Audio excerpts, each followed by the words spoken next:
بارشوں کا اسٹیشن یا سوناری کاوا باتا، انگریزی سے ترجمہ نکھت حسن۔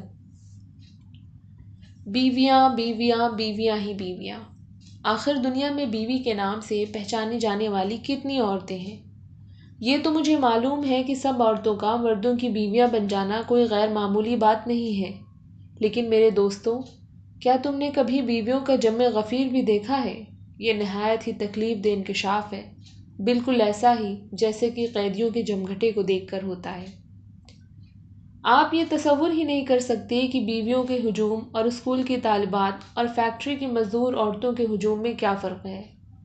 طالبات اور مزدور تو کسی مشترک رشتے سے آپس میں جڑے ہوئے ہوتے ہیں، مختصراً وہ اسی مشترک رشتے کے باعث تو اپنے اپنے گھروں کے ماحول سے آزاد ہو جاتے ہیں، لیکن بیویوں کا ہجوم ان تنہا خواتین سے مل کر بنتا ہے جو اپنے گھروں سے اس طرح نکل کر آتی ہوں جیسے اس دنیا کے علیحدہ علیحدہ بنے ہوئے وارڈوں میں سے آئی ہوں۔ ہاں، اگر کہیں کوئی خیراتی بازار لگا ہوا ہے یا سابقہ طالبات کا کوئی اجتماع ہے تو آپ یہ کہہ سکتے ہیں کہ بیویاں بھی قلیل مدت کے لیے پھر سے طالبات بن جاتی ہیں، لیکن یہ اجتماع بھی جو ہر بیوی کی اپنی شوہر سے محبت کے باعث وقوع پذیر ہوتا ہے، تنہا خواتین کا ہجوم ہی ہوتا ہے۔ خیر، یہ کہانی ایسے ہجوم کے بارے میں نہیں ہے جو تنہائی کا شکار ہو۔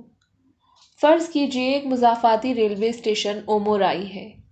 خزاں کے شفاف آسمان پر دوپہر ہی سے بادل چھائے ہوئے ہیں اور بارش ہو رہی ہے۔ ایک ادیب اپنی بیوی کو رخصت کرنے کے لیے آیا ہوا ہے۔ اس کی بیوی علیحدہ کیے گئے وارڈ کی مریضہ نہیں ہے، بلکہ شیگونوں کی رقص گاہ کی ملازمہ ہے، جہاں وہ رقص کرنے والوں کے لیے معاوضے پر دستیاب ہوتی ہے۔ ٹکٹ چیک ہونے والے گیٹ پر ادیب کے پڑوسی کی بیوی نے چھتری اس کی طرف بڑھائی اور کہا، میں یہ چھتری تمہارے ہی لیے لائی ہوں تاکہ تم بھیگنے سے بچ سکو اور خشک رہو۔ لیکن اس کی جانب جو شے بڑھائی گئی تھی وہ محض چھتری ہی نہیں تھی، بلکہ بیوی کی موجودگی کی تپش بھی تھی۔ گردن تک سرخ ہوتے ہوئے پڑوسی کی بیوی اس کی طرف دیکھ کر مسکرا دی۔ یہ قدرتی امر تھا۔ بیویوں کا ایک ہجوم جن میں سے ہر ایک کے پاس 2 چھتریاں تھیں، اسٹیشن سے باہر آنے کے مقام پر جمع تھا۔ وہ ہجوم ٹکٹ چیک کرنے والے گیٹ کو انہماک سے دیکھ رہا تھا۔ بہت بہت شکریہ۔ گھریلو خواتین کے لیے تو یہ یوم مئی ہے۔ وہ پڑوسی کی بیوی کے بنسبت زیادہ مستعد تھا۔ کسی شعلہ بیان مقرر کی طرح وہ پتھریلی سیڑھیوں پر تیزی سے اترا۔ جب وہ عورتوں کے ہجوم کو چیر کر نکلا اور رک کر اس نے اپنی سانس کو ٹھہرایا، تب اس نے اطمینان کا سانس لیا اور چھتری کو کھول لیا۔ اس کو یہ دیکھ کر تعجب ہوا کہ وہ عورتوں کے استعمال کی چھتری تھی، جس کا آبی سبز رنگ تھا اور جس پر بڑے بڑے نیلے سوسن کے پھولوں کے ڈیزائن بنے ہوئے تھے۔ اس نے غلط چھتری چاہے کسی الجھاوے کے باعث اس شخص کو دی ہو یا وہ خود اپنی چھتری اس کے لیے لے آئی تھی، اس عورت کے خوشگوار محسوسات جو آخر خزاں کی بارش میں اسٹیشن تک آئی تھی، اس کے دل میں پانی کی طرح جذب ہو گئے۔ اکثر اپنی 2 منزلہ اسٹڈی سے وہ عورت کے ٹخنے سے اوپر والے گوشت کو آنکھیں پاڑ کر دیکھا کرتا تھا۔ جب وہ کنویں کے پمپ کو چلاتے وقت اپنے کیمونو کے دامن کو قدرے کھول کر پنجوں کے بل کھڑی ہو جاتی تھی، جب ان کی نظریں ملتیں تو اس عورت کی مسکراہٹ ایسی محسوس ہوتی جیسے باد خزاں کسی پکے ہوئے پھل کے اوپر سے گزر رہی ہو۔ وہ اسی طرح کی عورت تھی، لیکن اب جب اس نے عورت کی پھولدار چھتری کو کھولا اور اپنی بیوی کے متعلق سوچا کہ کس طرح وہ سرمستی کے عالم میں ایک کے بعد دوسرے مرد کے ساتھ رقص کر رہی ہوگی، تب اس کی دیرینہ تنہائی نے اس کو مکمل طور پر گھیر لیا۔ ان تینوں اہم گزرگاہوں سے جو اسٹیشن پر مرتکز ہو رہی تھیں، گرہستن عورتوں کی ایک فوج اپنی چھتریوں میں اپنے اپنے ذاتی اور خانگی قسم کے پیار کو ہوا میں لہراتے ہوئے حملہ آور تھی۔ ان کے تیز تیز اٹھتے ہوئے قدموں، باہر کی روشنی سے ناآشنا ان کی گرتی ہوئی صحتوں اور ان کی عاجزی و انکساری کے برعکس ایسا دکھائی دیتا تھا گویا وہ مظلوم و پسماندہ زمین پر گرے ہوئے لوگوں یا قیدیوں کا غضبناک حملہ تھا۔ گرہستن عورتوں کا یوم مئی، یہ ایک مناسب استعارہ تھا، اس نے سوچا۔ اس کے ہونٹوں پر ایسی مسکراہٹ تھی جیسے بھیگے ہوئے خزاں کا آسمان، لیکن بارشوں والے اسٹیشن پر آئی ہوئی بیویوں کے ہونٹوں پر کوئی مسکراہٹ نہ تھی۔ ان میں سے کچھ بیویاں تو ایسی تھیں جو طویل انتظار کی تھکن کے باعث رونے کے قریب تھیں۔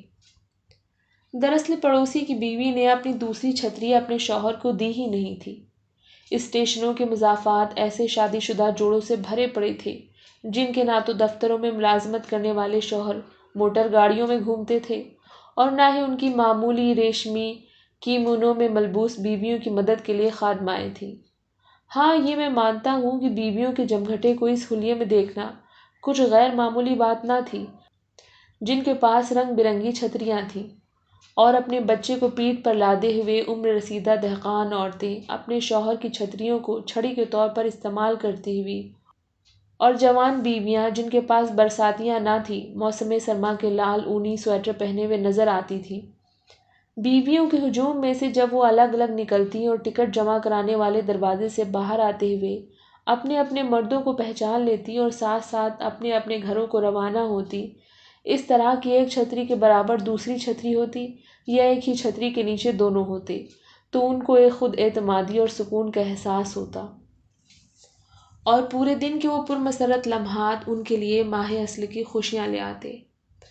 ان سب کے باوجود ان کی بڑی تعداد جو تواتر کے ساتھ اسٹیشن کے انخلاء کی طرف بڑھتی چلی جاتی، لوگوں کے ذہن میں دنیا کی عورتوں کی ایک ایسی منڈی کا تصور پیدا کرتی جہاں وہ اپنے اپنے مردوں کی تلاش میں سرگرداں ہیں، شادیوں کی منڈی کا ایک ایسا ماڈل جہاں نہ سنگار ہے اور نہ کوئی رومان۔ لیکن پڑوسی کی بیوی کو یہ یقین تھا کہ وہ اس منڈی کا واحد مال ہے جو بکاؤ نہیں۔ وہ اس خوف سے کانپی جا رہی تھی کہ اس کا بیچارہ شوہر ٹکٹ دینے والے دروازے سے نمودار نہ ہو جائے۔ جس وقت اس نے اپنی چھتری اس ادیب کو دی، اس کی ایک پرانے عاشق کی حریف پتھروں کی سیڑھیاں چڑھتے ہوئے اس کی طرف آ رہی تھی۔ اوفو، کتنا عرصہ ہو گیا! تم بھی اومورائی میں ہی رہتی ہو؟ اچھا، تو یہ تم ہو۔ دونوں ہم جماعت ایسے مسکرائے جیسے وہ ایک دوسرے کو ابھی ابھی پہچان پائے ہوں۔ ہاں، اچھا تو یہ بات ہے نا؟ میں واقعی رشک کر رہی ہوں۔ تمہاری شادی کب ہوئی؟ تم نے پوچھا ہے کہ کب ہوئی؟ عجیب عورت ہو! تمہارا مطلب ہے کہ تمہاری شادی کے دن اس قدر پرمسرت ہیں کہ تم اپنی شادی کا دن ہی بھول گئیں؟ پچھلے جولائی میں، بیوی نے کہا۔ دراصل وہ چھتری ادیب کو دینے کے لیے نہیں لائی تھی، لیکن اپنی حریف کو اسٹیشن پر دیکھتے ہی وہ اپنے جذبات کے ساتھ کشمکش میں مبتلا ہو گئی اور اضطراری طور پر چھتری اس نے کامیاب ادیب نینامی کے حوالے کر دی۔ اب تو 1 سال ہو گیا ہے نا، اور تم ایسے شرما رہی ہو جیسے تمہاری شادی ابھی کل ہی ہوئی ہو۔ تم سے مل کر بے حد خوشی ہوئی۔ مجھے بھی بہت خوشی ہوئی۔ میں جلد تمہارے گھر آنا چاہتی ہوں۔ میں تو نینامی کو بے حد دلچسپی اور شوق سے پڑھتی ہوں۔ کبھی گپ شپ کے کالموں میں پڑھا تھا کہ وہ نہایت حسین آدمی ہے، لیکن وہ تو اس سے بھی زیادہ خوبصورت نکلا۔ مجھے واقعی رشک آ رہا ہے۔ سچ تو یہ ہے چیوکو کہ کچھ دیر پہلے ہی میں نے تمہیں دیکھ لیا تھا اور شاید میں اپنا راستہ ناپتی، لیکن میں یہ طے نہ کر سکی کہ اپنا تعارف کراؤں یا نہیں۔ جب مجھے معلوم ہوا کہ تم نینامی کی بیوی ہو تو مجھے اطمینان سا ہو گیا۔ تم کچھ بھی کہو، تمہاری تو لاٹری نکل آئی، اس لیے میرا شکریہ ادا کرو کہ میں ہار مان گئی۔ ہاں، ماضی کو برا بھلا کہنے کے بجائے تمہیں تو ضرور میرا شکریہ ادا کرنا چاہیے۔ اب تم بے حد خوش ہو، اس لیے کہ ماضی کو ایک پریشان خواب کی طرح بھول چکی ہو۔ جب مجھے یہ یقین ہو گیا کہ ہم دونوں پہلے کی طرح اب بھی دوست رہ سکتے ہیں تو مجھے ایک ہلکے پن کا احساس ہوا۔ میں تمہیں تو مبارکباد دینا چاہتی تھی، اس لیے تمہارے پاس آ گئی ہوں۔ تم جھوٹ بول رہی ہو کہ میں جیت گئی۔ پڑوسی کی بیوی خوشی سے سن اور نڈھال ہو گئی۔ کیا تمہیں اب بھی کسی کا انتظار ہے؟ ہاں، میں اپنے شوہر کی ایک شاگردہ کو کچھ خریدنے کے لیے بھیجا ہوا ہے۔ اس وقت اس کا لہجہ پرمسرت اور پر اعتماد تھا۔ بقول نینامی کے دل پسند استعارے کے، ٹکٹ والا دروازہ معاشرے کے ایک بہت بڑے قید خانے کا دروازہ دکھائی دیتا تھا۔ مرد یعنی جبری مشقت کے ساتھ عمر قید کے سزا یافتہ مجرم اس دروازے کے باہر آتے اور ان معذوروں کے ساتھ جو ان کو مجرموں کو لینے کے لیے آئی ہوئی ہیں اپنے اپنے گھروں کو قید تنہائی کاٹنے چلے جاتے ہیں۔ یہ دراصل 2 ہی بیویاں تھیں جو اپنے شوہروں کی قید سے رہائی کے تصور سے ہی خوفزدہ تھیں۔ جب کوئی ٹرین آ کر رکتی، ان کے دل خوف سے کانپنے لگتے۔ کس کا شوہر پہلے آئے گا؟ پڑوسی کی بیوی اپنے شوہر سے اتنا زیادہ پیار کرتی تھی کہ نینامی کی بیوی کا بحروب بھرتی، جیسا کہ اس کی حریف نے کہا تھا کہ وہ اپنے تازہ تازہ عشق کے باعث پرانے عشق کو بھول چکی تھی، لیکن اس کے حریف کا پرانی آگ کو ہوا دینا اتنا ہی تکلیف دہ تھا جتنا یہ کہ اس کا نقاب تار تار کر دیا جاتا۔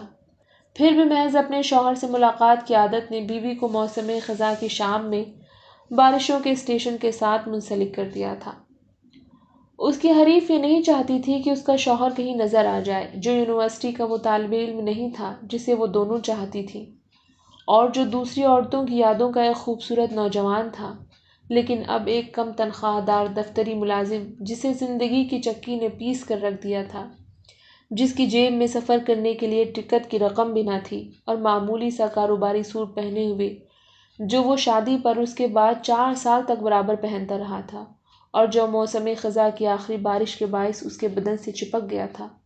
اس کا شوہر کوئی قابل فخر ہستی نہ تھا، پھر بھی وہ اپنے گھر ایک ہارے ہوئے فرد کی حیثیت سے واپس نہ جا سکتی تھی۔ بے شک خزاں کے بے شمار آسمان اشک بار بیوی کی مانند ہیں، آج ایسا نہیں ہے، لیکن بیشتر دنوں میں جلد ہی تمام ٹیکسیاں چلی جاتی ہیں اور ہم سب اپنے شوہروں کے ساتھ وفاداریوں کے مقابلے میں کھنچے چلے آتے ہیں۔ یہ بھی ایک طرح عورتوں کے پرانے کپڑوں کی منڈی ہے نا؟ اس احساس کے ساتھ کہ وہ دوسری عورت کا مقابلہ اس قسم کی باتوں سے نہیں کر سکتی، حریف نے اپنی باتوں کا رخ یکجہتی کی جانب موڑ دیا۔ اب ہمیں ہی دیکھو، ہمارے لباس کتنے ہی بوسیدہ کیوں نہ ہو، ہلکا سا میک اپ لگا کر اسٹیشن کا آنا ہی ایک کارنامے سے کم نہیں۔ دراصل یہ عورتوں کی بغاوت ہے۔ میرا شوہر کہتا تھا کہ یہ گھریلو عورتوں کا یوم مئی ہے۔ سچ ہی تو ہے۔ دراصل ہماری اس پریشان حالی اور حالت زار سے ہمارے شوہروں کی پول کھل جاتی ہے۔ شوخ لباس میں ملبوس، پیلی وارنش کیے ہوئے اونچی ایڑی کے جوتے پہنے ہوئے، حریف نے میک اپ بھی تازہ کیا ہوا تھا۔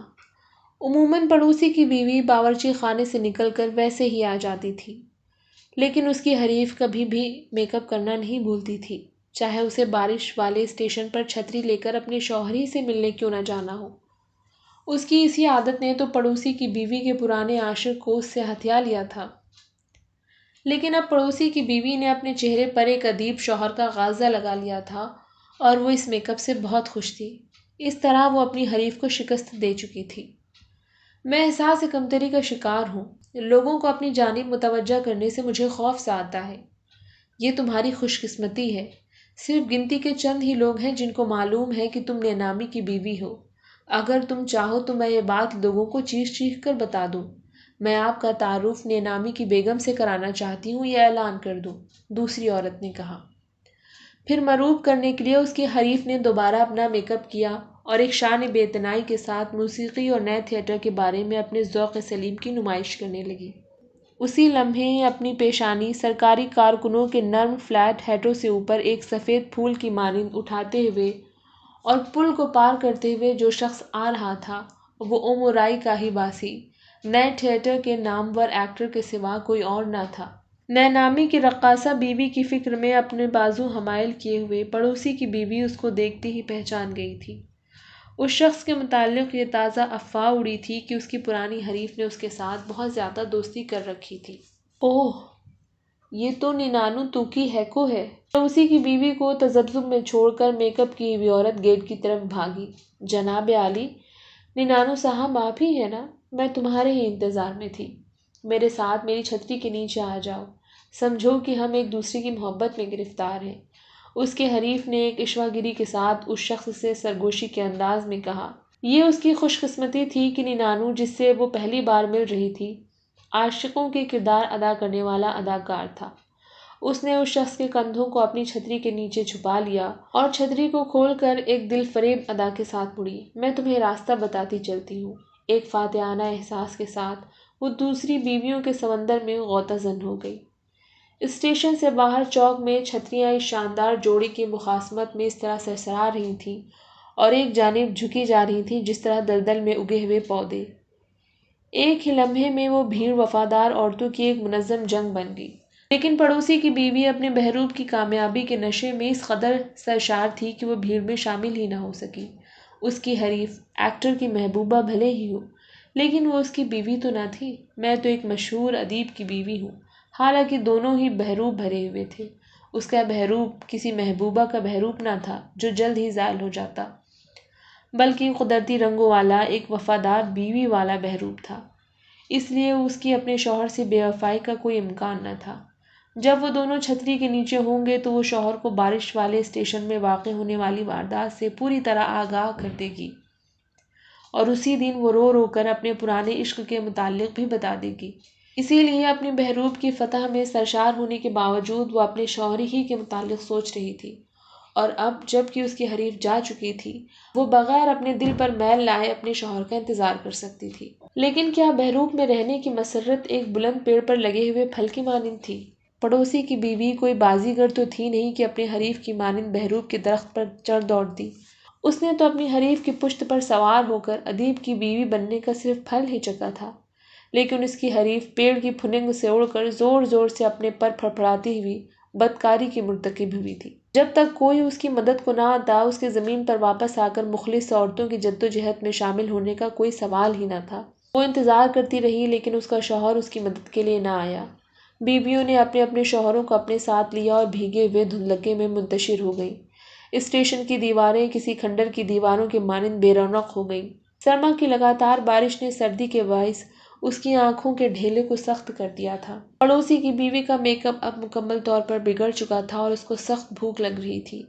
اس میں اسٹیشن چھوڑنے کی سکت تک نہ تھی، لیکن اپنے شوہر کا انتظار وہ نہایت مستعدی سے کر رہی تھی۔ آخرکار 9 بجے، جب اس کو انتظار کرتے کرتے 5 گھنٹے ہو چکے، ٹکٹ وصول کیے جانے والے گیٹ پر، جس کی جانب وہ انجانے میں بڑھتے ہوئے سائے کے مانند چل پڑی تھی، اس کا شوہر تو نہیں بلکہ اس کا پرانا عاشق نظر آیا، یعنی اس کی حریف کا شوہر۔ خود میں اپنے آپ کو سنبھالنے کی سکت نہ پا کر وہ اندر یکایک پیدا ہونے والے رنج و الم میں بہہ گئی۔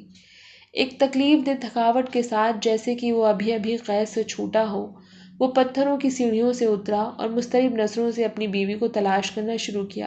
جب پڑوسی کی بیوی نے اپنی چھتری بغیر کچھ بولے ہوئے اس شخص کے سر پر کھولی، تو عورت کی آنکھوں سے آنسو شام کی بارش کے مانند بہنے لگے۔